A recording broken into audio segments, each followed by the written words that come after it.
जय हो भगवान विंदेश्वर महाराज की। हेलो दोस्तों, आज हम आप सभी को एक ऐसे पौराणिक गुप्त तीर्थ स्थल के दर्शन कराने के लिए लेकर जाने वाले हैं जो उत्तराखंड राज्य के पौड़ी गढ़वाल जिले में स्थित है। ये पौराणिक मंदिर विंदेश्वर महादेव के नाम से प्रसिद्ध है और शिव जी भगवान को समर्पित है। बाकी ये पौराणिक शिव मंदिर गढ़वाल और कुमाऊं के बीचों बीच दूधातोली पर्वतीय क्षेत्र के उच्च हिमालय के बीच घने जंगलों में बसा हुआ है। आप में से कुछ लोग इस मंदिर के बारे में भली भांति जानते होंगे और कुछ नहीं। तो चलिए जी, जो नहीं जानते उन्हें घर बिठाए हुए ही भगवान विंदेश्वर महाराज के दर्शन करा के लाते हैं। महादेव के इस पौराणिक मंदिर के इतिहास की बात करें तो यह मंदिर 16वीं शताब्दी में बनाया गया था। तो चलिए दोस्तों, वीडियो में आगे बढ़ने से पहले आज के वीडियो की शुरुआत भी कर देते हैं। हेलो एवरीवन, गुड मॉर्निंग, सुप्रभात, पलाग। तो आप सभी को मेरा प्यार प्यारा नमस्ते। मेरा नाम है ज्योति नेगी और स्वागत है आप सभी का देवभूमि उत्तराखंड में मेरे प्यारे से गांव रौली से। सुबह के अभी 6:18 हो रहे हैं। आज के मेरे इस नए ब्लॉग की शुरुआत भी मेरे गांव के साइड से हो रही है। आज जैसे महाशिवरात्रि का व्रत है तो आज मेरी और मेरे गांव की 3-4 लड़कियां और है, तो हम सभी की तैयारी हो रही है विंदेश्वर महादेव तक जाने की। वहाँ पर आज व्रत के दिन हम सभी लोग ना जल चढ़ाने के लिए जा रहे हैं। मैं अपने घर से करीबन 5:55 पे आ गई थी, क्योंकि हमारा घर ना गांव से थोड़ा दूरी पे है, बगडांग वाले मोहल्ले में। वहां से गांव में आने में 5 मिनट का टाइम लगता है। और अभी मैं अपने चाचा जी लोग के घर के बगल से ही इस नए व्लॉग को शूट करी हूँ। बाकी बाहर इतनी कड़ाके की ठंड हो रही है ना, और अभी देखिए 6:30 बजे का टाइम होने वाला है और कहीं भी पहाड़ों में अभी धूप की किरणें नहीं निकली है। बाकी चाचा जी लोग का सामने वाला घर है और चाचा जी की दोनों बेटियां आ रही है आज मेरे साथ। और अभी देखिए कुछ ऐसा माहौल दिखाई दे रहा है मेरे गांव का, और थोड़ी देर बाद सामने वाली घाटी से सनराइज़ भी होने ही वाला है। बाकी आज मैं आप सभी को घर बैठे हुए विंदेश्वर बाबा के दर्शन भी करा के लाऊंगी। और विंदेश्वर जाने के लिए ना 2 रूट है, एक तो गाड़ी से है और एक पैदल। तो आज हम पैदल ट्रैक करने वाले हैं अपने गांव से विंदेश्वर तक का। और हमारे गांव से विंदेश्वर जाने में करीबन 3 घंटे लगते हैं। 12 किलोमीटर का पैदल सफ़र है और आज तो अच्छी खासी ट्रैकिंग होने वाली है सभी की। तो चलिए अब चाची जी लोग के घर पे चलते हैं। यहाँ पे कड़ाके की ठंड हो रही है। हमारे वाले मोहल्ले की 2 लड़कियाँ और आ रही है, तो अभी मैं उन्हीं का इंतज़ार कर रही थी, लेकिन यहाँ पर ठंड ज़्यादा लग रही है। तो मैं सोच रही हूँ चाचा जी लोग के घर पे थोड़ा सा आग सेकते हैं जब तक ईशू लोग तैयार होते हैं।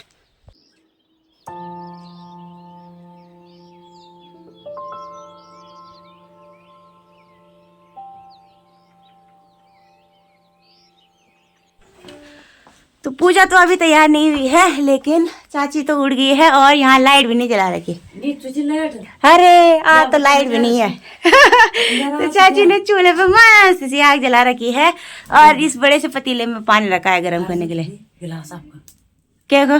और चाची कह रही चाय पी ले वाल। इस कड़ाके की ठंड में चाय पीने का मन करा। मेरा हाथ इतने सुन हो गया ना पोपो।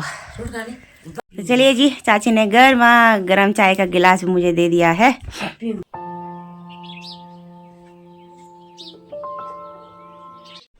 तो चलिए जी, विंदेश्वर महादेव के लिए हम सभी लोग ना यहाँ से निकल पड़े हैं अपने गांव से। और अभी टाइम हो रहा है 6:43। तो देखते हैं कितना टाइम लगता है हमें महादेव के दरबार में पहुँचने में। फ़िलहाल आधी लड़कियाँ ना तैयार भी नहीं हो रखी और आए भी नहीं, कुछ ने तो ऐसे ही कैंसिल कर दिया। और दादी नमस्ते। हाँ दादी, बिन सर जाना।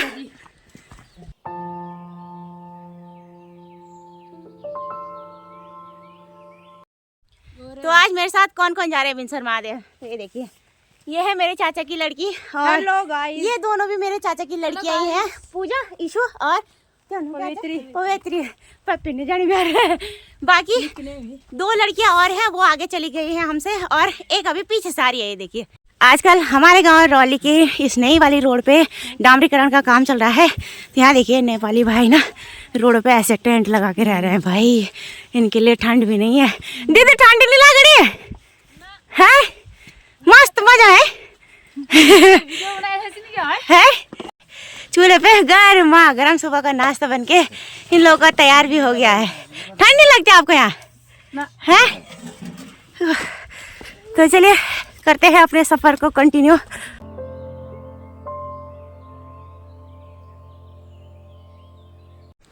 सफ़र में आगे चलते चलते अभी हम लोग ब्यासी गांव के मार्केट में पहुंच गए हैं और यही यहाँ पे एक लास्ट मार्केट है। इससे आगे हमें कोई भी बाज़ार नहीं मिलेगा। तो यहाँ से ना हमें पूजा का सामान भी लेना है और साथ में इतना दूर जा रहे हैं हम, तो खाने के लिए भी कुछ चीज़ें लेनी पड़ेगी। तो सभी मेरे जो दोस्त हैं वहाँ सामने वाली दुकान से सामान लेने पे लगे हुए हैं। तो आज हमारा व्रत है तो फल फ्रूट ही ले जाएंगे खाने के लिए और थोड़ा बहुत जो पूजा का सामान होता है वो रख लेंगे। तो चलिए जी, दुकान से हमने कुछ फल फ्रूट ले लिए हैं और साथ में पूजा का सामान भी। अब यहाँ से निकलते हैं बिना टाइम वेस्ट किए, क्योंकि वहाँ हमें जल्दी भी पहुँचना है। और अभी देखिए सभी लड़कियाँ भी इकट्ठा हो गई हैं, पहले आगे पीछे हो रखी थी, अब एक साथ जाएंगे हम यहाँ से सभी। आज इस रास्ते हम बिंदेश्वर महादेव तक जाने वाले हैं। ये रास्ता हम में से अभी किसी ने नहीं देखा, लेकिन चलिए जी पूछते पूछते चले ही जाएंगे। बाकी इस नए रास्ते में काफ़ी खूबसूरत से नए नए गांव भी आप सभी को देखने को मिलेंगे आगे। अभी हम ब्यासी गांव के ठीक आगे आ गए हैं। यहाँ पे एक बड़ी सी नदी बहती है जो कि कुणेत गांव से बहते हुए यहाँ तक आती है। इस नदी के किनारे पे दो प्राकृतिक रूप से पानी से चलने वाले घराट हैं। हमारे पहाड़ों में अभी तक भी ये पुराने ज़माने के घराट मौजूद है और लोग इन्हीं घराटों से आटा पीस के अपने घरों के लिए ले जाया करते हैं। तो यहाँ पे देखिए आपको दो मोटर मार्ग दिखाई दे रहे होंगे, एक सीधा नीचे वाला, तो ये वाला मोटर मार्ग चला जाता है पीरसैंड की तरफ, और ये जो ऊपर वाली रोड है ये जा रही है मरोड़ा गांव की ओर। अभी टाइम हो गया है सुबह के 8:03 और 1 घंटा चलते चलते अभी हम लोग पहुंच चुके हैं मरोड़ा गांव की तरफ। बाकी यहाँ आते ही सूर्य भगवान के दर्शन भी हो गए हैं। खिलखिलाती हुई धूप मरोड़ा गांव के चारों तरफ लगी हुई है और अभी तक ना बिल्कुल हम जंगल वाले रास्ते आ रहे थे तो इतनी ज़्यादा ठंड लग रही थी, इतनी तेज़ हवाएं भी साथ साथ में चल रही थी ना कि मेरे नाक से देखिए बिल्कुल नाक बहने लगी, इतना ठंडा हो रखा है यहाँ।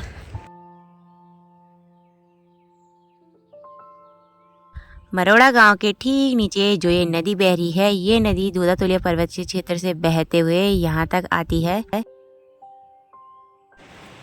गांव से आगे बढ़ते हुए अभी हम लोग यहाँ पे देखिए इस लोहे से बने पुल की तरफ आ गए हैं और यहाँ से ना सामने गांव का नज़ारा काफ़ी सुंदर दिखाई दे रहा है। गांव के नीचे पे ही एक खूबसूरत सी पूर्वी नया नदी बह रही है। ये नदी ना बिंदेश्वर महादेव से ही बहते हुए यहाँ तक आती है। बात करें यहाँ की खेती की तो गांव के चारों तरफ आपको दूर दूर तक समतल ज़मीन नज़र आ रही होगी और इन बड़े बड़े खेतों में यहाँ के लोगों ने गेहूँ और जौ की फसल बो रखी है। ये बड़े बड़े खेत नदी के किनारे हैं तो इन खेतों में नमी होने की वजह से इस साल जौ की फसल काफ़ी अच्छी हो रखी है। और इन खेतों में जौ देखिए एक साइज़ के हो रखे हैं, ना छोटे ना बड़े। बाकी सामने ही एक गौशाला भी बना रखी है, शायद ये गौशाला इस साल नहीं बनी हुई है। बाकी सामने पे गांव है और गांव के इस दूसरे साइड में पूरे लोगों की गौशाला ही गौशाला बना रखी है। थैलीसैंड ब्लॉक का आखिरी गांव पड़ता है ये मरोड़ा गांव और इस गांव में इतनी ज़्यादा खेती कर रखी है ना, यहाँ पर एक भी खेत आपको बंजर नहीं दिखाई देगा। शायद यहाँ के लोगों ने अभी तक किसी ने भी प्लान नहीं कर रखा है, तभी तो यहाँ के खेत इतने सुंदर लहलहाते हरे भरे काफ़ी खूबसूरत से नज़र आ रहे हैं। तो चलिए दोस्तों बढ़ते हैं अपने सफ़र की ओर आगे। बाकी जो ये मरोड़ा गांव है ये थैलीसैंड ब्लॉक का लास्ट गांव पड़ता है, इससे आगे कोई भी गांव नहीं है और आगे का रास्ता पूरा जंगल वाला है और यहाँ पे ना नेटवर्क की बहुत ही ज़्यादा प्रॉब्लम है।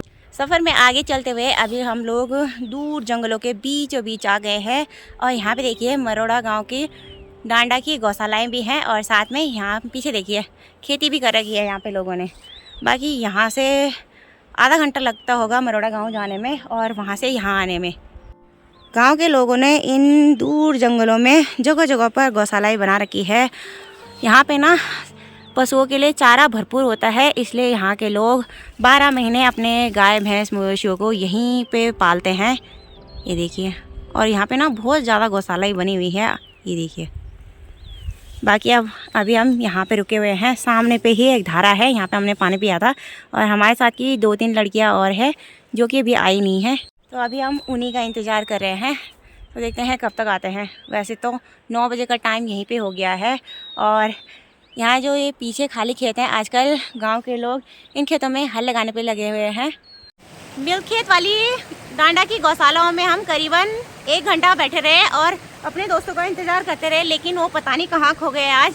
और देखिए हम अभी 3 ही लोग एक साथ रह रखे हैं और वो 4 लड़कियां और हैं। बाकी यहाँ मेरे पीछे एक नदी बह रही है। इस नदी का नाम है जोलघाट की नदी।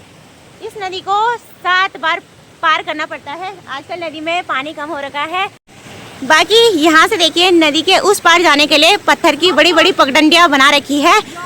बरसात के टाइम पे इस नदी में पानी इतना ज़्यादा बढ़ जाता है कि इसे पार करना बड़ा मुश्किल सा हो जाता है। बाकी इस दूधातोली के घने जंगलों में काफ़ी ठंड भरा मौसम हो रखा है और धूप हल्की हल्की निकली हुई है और नदी का बहाव आजकल कम हो रखा है। देखिए, तो चलिए जी नदी को पार कर लेते हैं।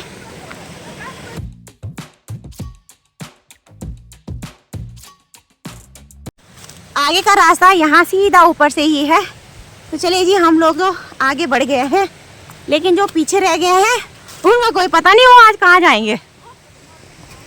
खो गए हैं, हमें बहुत रोई आ रही है। इसको देखो, इसकी बहन भी वहाँ पीछे रह गई। इसको इतनी टेंशन हो रही है उनकी और गुस्सा भी तो ना आ रहा है ना उनपे। फोटो खींचने पे लग गए पीछे। जब आने का टाइम था साथ में सब आए नहीं और अब क्या ही बोले इन लोगों को। अभी हम सेम नदी के दूसरे मोड़ पे आ गए हैं। यहाँ ऊपर की तरफ देखिए पानी के छोटे व बड़े झरने काफ़ी सुंदर से बहते हुए नज़र आ रहे हैं।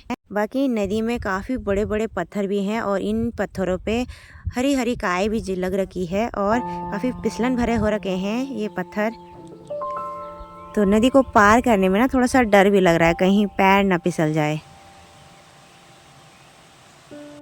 दूधातोली पर्वतीय क्षेत्र के इन घने जंगलों में हमें यहाँ पर एक बहुत ही खास चीज़ दिखाई दी। ये है रिंगाल के पेड़ और इन पेड़ों के ये जो पत्ते हैं इनसे ना झाड़ू बनाया जाता है और ये झाड़ू एक एक साल चल जाता है। ये इतना मजबूत होता है। बाकी जो इसकी डंठल होती है, इस डंठल से घीड़े, कंडे, टोकरी बनाई जाती है। तो जो रूढ़े लोग होते हैं वो इन्हीं जंगलों से ना इस वाली घास को इकट्ठा करके ले जाते हैं घीड़े कंडे बनाने के लिए। हिमालय के इन ऊंचे घने जंगलों में कई सारी अलग अलग तरीके की जड़ी बूटियां भी पाई जाती हैं। सामने इस बड़ी सी चट्टान पे देखिए चौड़े पत्ते वाला एक पौधा आपको नज़र आ रहा होगा। इस पौधे को पत्थर चट्टा और हमारी पहाड़ी लैंग्वेज में सिलफाड़ बोलते हैं। इसकी जड़ों से पथरी की दवाई बनाई जाती है। तो चलिए जी, सेम नदी को हमने 7 बार पार कर लिया है और ये लास्ट मोड़ रह गया है, इसे भी पार कर लेंगे। अभी दिन के 11:16 हो गए हैं। बाकी मरोड़ा गांव के इस शॉर्टकट रास्ते से अभी हम लोग पहुंच गए हैं बिनसर महादेव जाने वाले पैदल खच्चर रोड पे। तो जो हमारे साथ 2-3 लड़कियां और थी वो ना पता नहीं कहाँ छूट गए हैं। उन्हें रुकते रुकते आज इतना लेट हो गया है हम लोगों के। बाकी हम यहाँ पर अभी मस्त से धूप सेकने पे लगे हुए हैं।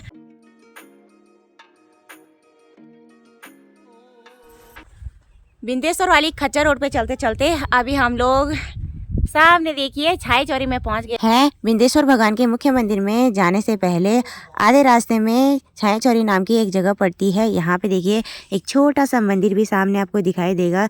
इस मंदिर में सबसे पहले पूजा की जाती है और यहाँ पे सुबह जितने भी लोग आए होंगे उन्होंने यहाँ पे भेंट और प्रसाद भी चढ़ा रखा है।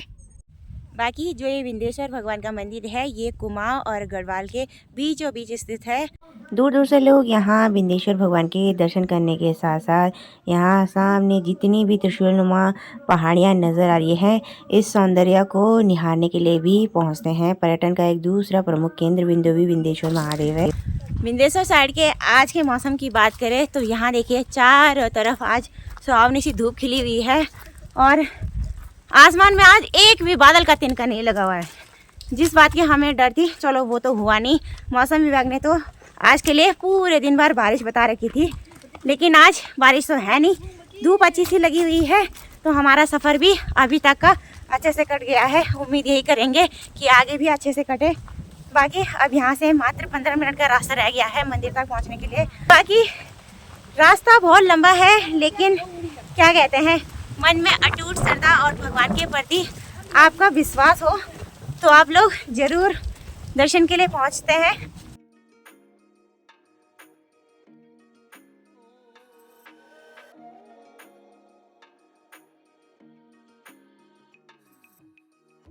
अभी पहुंच चुके हैं हम मंदिर के मुख्य द्वार पे और सामने ही मंदिर का मुख्य प्रवेश द्वार है और अभी देखिए काफी सारे लोग ना मंदिर की तरफ आने लग गए हैं। फाइनली सभी आ गए हैं। जिन लोगों का इंतजार कर रहे थे वो भी आ गए हैं। अब चलते हैं मंदिर में, भेंट लगाते हैं, पूजा पाठ करते हैं और आपको मंदिर के खूबसूरत से नज़ारे भी साथ साथ में दिखाएंगे। जय हो बिंदेश्वर बाबा की।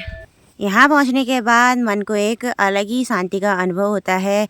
इतने लंबे सफ़र तय करने के बाद जो हमें थकान लगी हुई थी वो भी मिनट में छूमंतर हो गई है।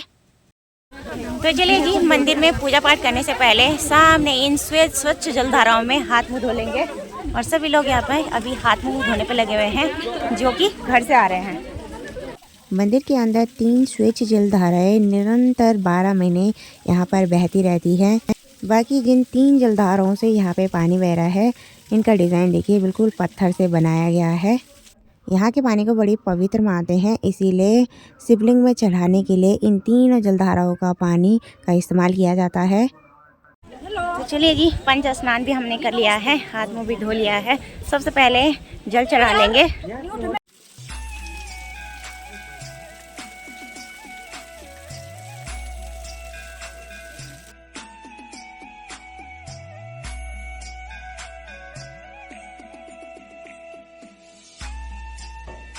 शिवलिंग के दूसरे तरफ ही नंदी बैल की प्रतिमा भी मौजूद है और आज के दिन यहाँ पे नंदी बैल के पूजा के साथ साथ अन्य देवी देवता की पूजा भी की जाती है।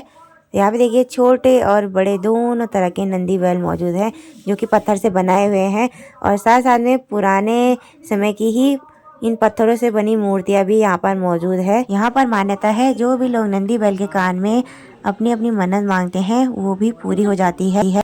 मुख्य मंदिर के ठीक नीचे यहाँ पर एक छोटा सा पत्थरों से बना हुआ मंदिर है। यह मंदिर विष्णु देवता का है और यहाँ पे देखिए लोगों ने पहले से ही पूजा अर्चना की हुई है। सामने पे ही एक यज्ञ कुंड है। इस यज्ञ कुंड में देवदार के फूल झड़े हुए हैं और इसी के सामने पे एक दूसरा मंदिर है जो है शनि महाराज का। यहाँ पे लोग शनिदान राहुदान करने के लिए भी आते हैं, साथ में अपने ग्रह शांति के लिए भी पूजना अर्चना करते हैं। समुद्र तल से इस मंदिर की ऊंचाई 5000 किलोमीटर के लगभग है। बाकी इस मंदिर में जो पुजारी जी बैठते हैं वो चौथान पट्टी के देड़ गांव के ही हैं।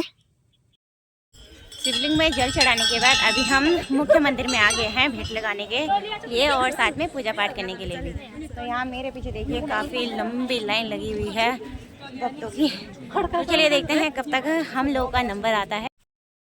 बिनसर महादेव का ये नया मंदिर हूबहू केदारनाथ के मंदिर के जैसे ही डिज़ाइन में बनाया गया है। नए बनने के बाद ये मंदिर काफ़ी सुंदर और भव्य दिखने लग गया है।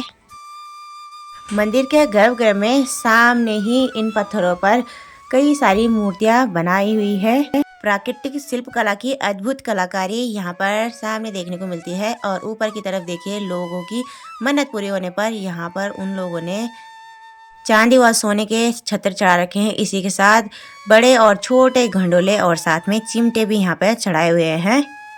मंदिर के ठीक पीछे ही शिवजी भगवान, पार्वती माता और गणेश भगवान की मूर्ति मंदिर में पूजा अर्चना करने के बाद अभी मैं मंदिर के बाहर आ गई हूँ और यहाँ पे देखिए जैसे आज महाशिवरात्रि का व्रत है तो आज के दिन यहाँ पे बहुत ज़्यादा लोग ना बाबा के दर्शन करने के लिए आ रखे हैं और साथ में जल चढ़ाने के लिए भी। अब बात कर लेंगे बिंदेश्वर भगवान के इस मंदिर के पौराणिक इतिहास की। तो पौराणिक मान्यताओं के अनुसार ये मंदिर द्वापर युग में 16वीं शताब्दी में 5 भाई पांडवों के द्वारा बनाया गया था और विंध्येश्वर की इन ऊंची पहाड़ियों पे ही उन्होंने अपना अज्ञातवास का पूरा समय काटा था। आज तो यहाँ पर कम ही भीड़ दिखाई दे रही है, लेकिन नवंबर के महीने में दीपावली के 11 दिन बाद वैकुंठ चतुर्दशी से लेकर पूर्णिमासी तक 2 दिन का यहाँ भव्य मेला का आयोजन होता है। वैकुंठ चतुर्दशी के दिन यहाँ पर लोग भगवान के दर्शन करने के लिए आते हैं और वहीं पूर्णिमासी को सुबह 4 बजे स्नान करने के बाद यहाँ से अपने अपने घरों के लिए चले जाते हैं। इस शिवजी भगवान के पौराणिक मंदिर में अब लोग विवाह बंधन में बंधने के लिए भी आते हैं। साथ में यहाँ छोटे बच्चों के चूड़ाक्रम भी होते हैं और जो लोग यहाँ मन्नत मांगते हैं और मन्नत पूरी होने के बाद लोग यहाँ पर भंडारे भी चढ़ाते हैं, साथ में नंदी बैल भी। आज से ठीक 6 साल पहले यहाँ पर भगवान विंध्येश्वर का छोटा सा पुराना मंदिर हुआ करता था। पिछले 4 सालों में यहाँ पर इस मंदिर का निर्माण दोबारा से कराया गया उत्तराखंड सरकार द्वारा और लगातार 4 साल इस मंदिर पर काम लगने के बाद पिछले साल ये मंदिर नवंबर के टाइम पे पूरी तरह से बनकर तैयार हो गया था और मंदिर का उद्घाटन भी दीपावली के टाइम पे करा दिया गया था। यहाँ मन्नत पूरी होने पर भगवान बिंदेश्वर महादेव के दरबार में लोग भेंट स्वरूप चिमटे, घंडोले, सोने चांदी के छत्र, चूनर इत्यादि का चढ़ावा चढ़ाते हैं। यहाँ पे देखिए भारी मात्रा में लोगों ने घंडोले चढ़ा रखे हैं। इस चढ़ावे को देखकर आप समझ ही सकते हैं कि यहाँ के लोगों में भगवान बिंदेश्वर के प्रति कितनी भक्ति और आस्था है। लोग भक्तिमय होकर यहाँ दर्शन करने के लिए आते हैं। साथ में मन्नत पूरी होने पर यहाँ खुश दिल से चढ़ावे भी चढ़ाते हैं। करीबन 1 घंटा यहाँ पर रुकने के बाद अभी हम लोगों की घर जाने की तैयारी हो गई है। पिछले 3-4 सालों में बिंदेश्वर महादेव में काफ़ी सारे चेंजेस देखने को मिल रहे हैं। पहले के टाइम पे यहाँ पर लाइट की भी कोई सुविधा नहीं थी, अब तो यहाँ पर लाइट की सुविधा भी हो गई है। साथ में ये नीचे आप टीन से बने हुए धर्मशाला ही देख रहे होंगे, यही हाल फिलहाल के कुछ सालों में बने हैं। जैसे कि मैंने आपको पहले भी बताया था, यहाँ बिंदेश्वर महादेव में लाइट की पहले कोई सुविधा नहीं थी, तो पहले के टाइम के लोग यहाँ पर रात बिताने के लिए थौड़ लगा के रखते थे। थौड़ का मतलब होता है एक जगह पर 40 से 50 लोग एक सामने रहते थे रात भर और लकड़ियाँ इकट्ठा करके आग जलाई रहती थी और रात भर डोंट, थाली, भंकोरे, ढोल दमो बजाकर मंडान लगाया रहता था। औरतें बांसुरी, थड़िया गीत, चौफला लगाकर अपना मनोरंजन करती थी। नवंबर में यहाँ का मौसम काफ़ी ठंडा रहता है। मंदिर के चारों तरफ विशालकाय देवदार रासल के पेड़ हैं। ये मंदिर इतने घने जंगलों के बीच है कि यहाँ आसपास कोई भी मानव बस्ती आज तक भी नहीं बसी। अगर आप भी भगवान बिंदेश्वर के दर्शन करने की इच्छुक है और यहाँ आकर दर्शन करना चाहते हैं तो आपको थैलीसैंड मार्केट से पीरसैंड तक इजीली किसी भी टाइम गाड़ी मिल जाएगी। अब बात कर लेते हैं यहाँ के पैदल ट्रैक की। तो पीरसैंड से 12 किलोमीटर लंबा पैदल चलने के बाद आपको मंदिर तक पहुँचना होगा। इतनी दूर आ पाना किसी कठिन परिश्रम से कम नहीं। यहाँ आने के लिए आत्मशक्ति और मन में विश्वास होना चाहिए, तभी आप लोग यहाँ पहुँचकर भगवान बिंदेश्वर के दर्शन कर सकते हैं। जी धीरे धीरे करके यहाँ बिंदेश्वर महादेव मंदिर से लोग भीड़ लगा के और पूजा पाठ करने के बाद अपने अपने घरों को जाने लगे हैं और हम भी मंदिर से अभी काफ़ी ऊपर आ गए हैं और मेरे साथ जितने भी थे सभी आ गए हैं।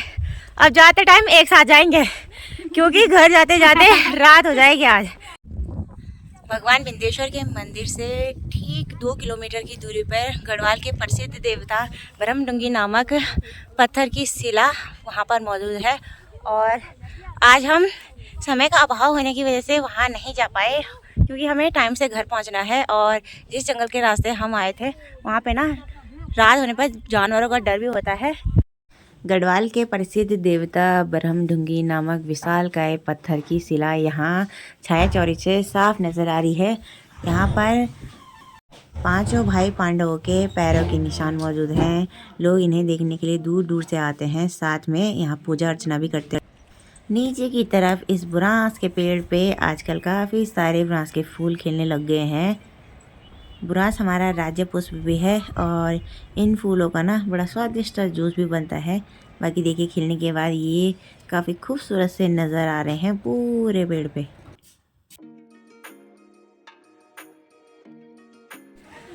अभी हम लोग आधे समय फिर मरोड़ा गांव के रास्ते से आ रहे हैं और यहाँ पे देखिए इन गेहूं के खेतों के बीच एक गौशाला बनी हुई है और ये गौशाला देखिए इन पत्थरों से बनाई गई है और यहाँ पे बड़े बड़े पठाल भी रखे गए हैं और इन्हीं पठालों से ना हमारे पहाड़ों में घर की छत और गौशालाओं की छत बनाई जाती है।